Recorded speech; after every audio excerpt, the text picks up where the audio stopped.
mini photography project, I want you to be thinking mainly about color. And remember that you can use what we learned in design last year to create a graphic design project or any digital project based on complementary colors if you'd rather do that than photo. But a big part of photography and design is understanding colors and how colors work together to create different effects. And we did talk somewhat about color last year. Um, Complementary colors are colors that directly sit opposite of each other on the color wheel. And when they are highly saturated, they can create high contrast. So a quick cheat sheet is the complementary colors are red and green, blue and orange, purple and yellow. There's also, every single color has a complementary, and there are way more than just 6 colors, obviously, but those are the main ones. I also want you to be considering near complements for this project if that's what you want to choose. Near complements are colors that are almost complementary. So they're next to the actual complementary color on the color wheel, and they create a similar effect visually. And some common near complements are blue and yellow or purple and orange. I find myself I gravitate a lot towards near complements like purple and orange often. I just find that they have some of the contrast that I'm looking for to create an exciting color palette, but they're not so jarring like the actual complement. So let me show you a couple of examples, one that is highly saturated and one that is not so saturated. So if you look at this photo, I just found this photo. It's probably an editorial photo from a magazine. It was just on a Google search, so I didn't find the name of the photographer. But if you look at this photo, you can see an example of, for the most part, highly saturated, contrasting colors, complementary colors, and near complements as well, because we've got the red of the flowers contrasting with the green of the leaves. You'll see that a lot in flowers. Flowers often have that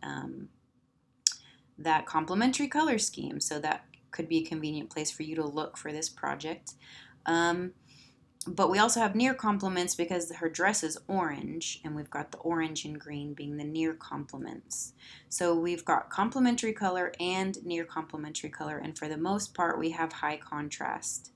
Although the green leaves are low saturation because they're in shadow and they're not bright green, they're more like a grayish green, so that would make them low saturation.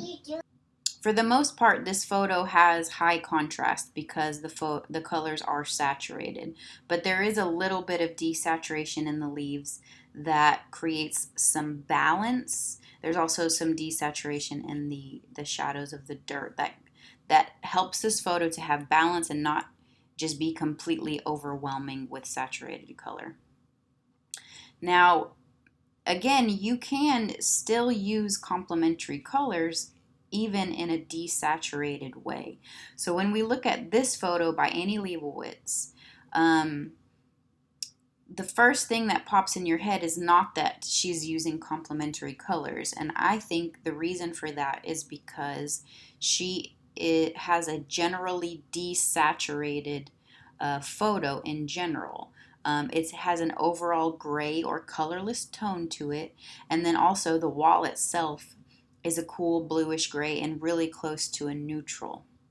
The tablecloth itself, although it's a dark blue, it's still close to a neutral.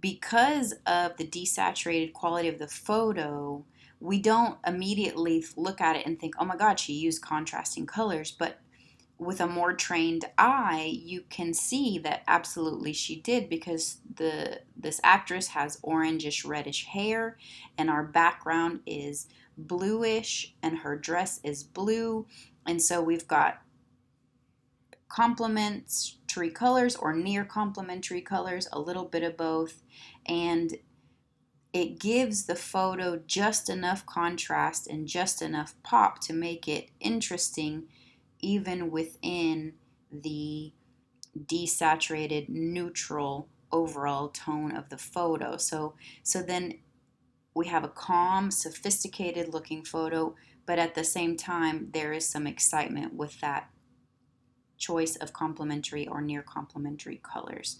So I want you to consider both. Whenever you're creating your project, you can go desaturated like this, or you can go saturated like this. And you can choose complements or you can choose near complements. I'm not giving you any other restrictions or guidelines as far as content or subject or composition. I really just want you to be looking at color.